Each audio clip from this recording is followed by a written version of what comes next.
Hi guys.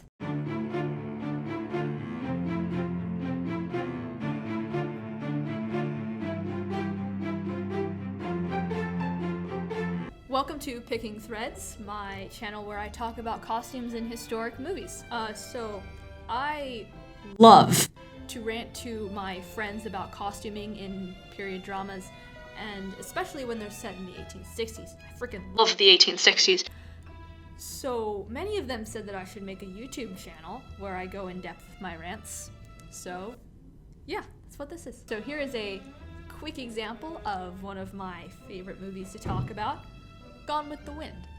So firstly, this was made in the 1930s, so obviously their first priority wasn't historical accuracy. You can see this a lot in movies of the time where they have the general silhouette, but most of the hair, the makeup, a lot of the silhouettes are actually influenced by the standards of beauty at the time and the fashionable silhouettes too. That's why Rhett Butler looks like your typical 1940s tycoon. That said, this movie is rather infuriating to me for many, many reasons, but the biggest is because despite all of the blatant 1940s outfits and hairstyles and silhouettes, there are some things that it gets so right. Many of the background characters are dressed nearly perfectly.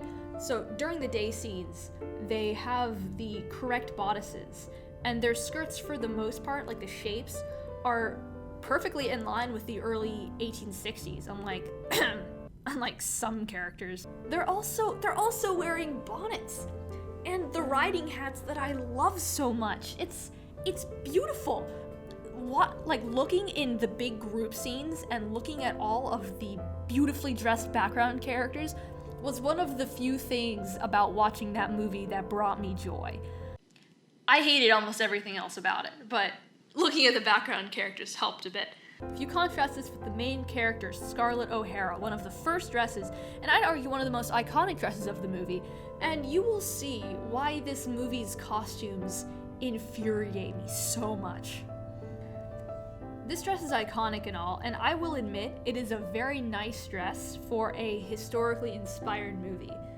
I'm fine with that. You can tell they took, pretty liberal inspiration from the 1860s. You have the big ruffly collar, you have the wide skirts, you have the Medici belt, and I'm fine with that. It's a really nice dress. I like this dress, but we need to talk about the hat.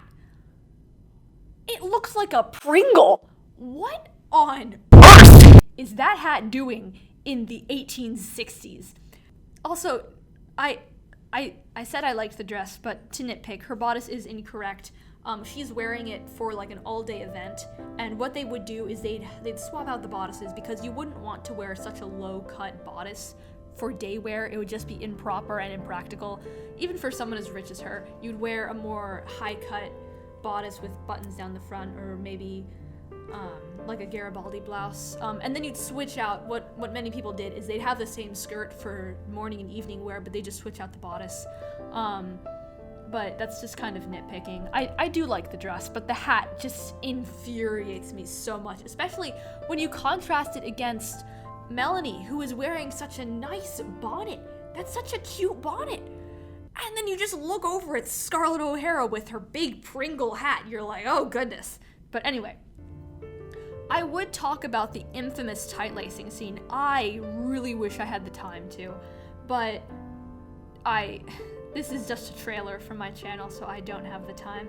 But I do want to make another video if I can, talking about it, because that scene alone is the reason why I watched the movie in the first place, and it is something that I'm very passionate about. So I do want to make a video about it. So I mean, if this is something that would be interesting to you, of course it would be. What am I talking about?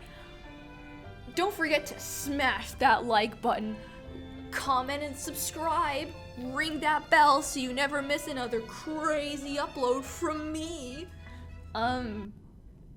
Yeah.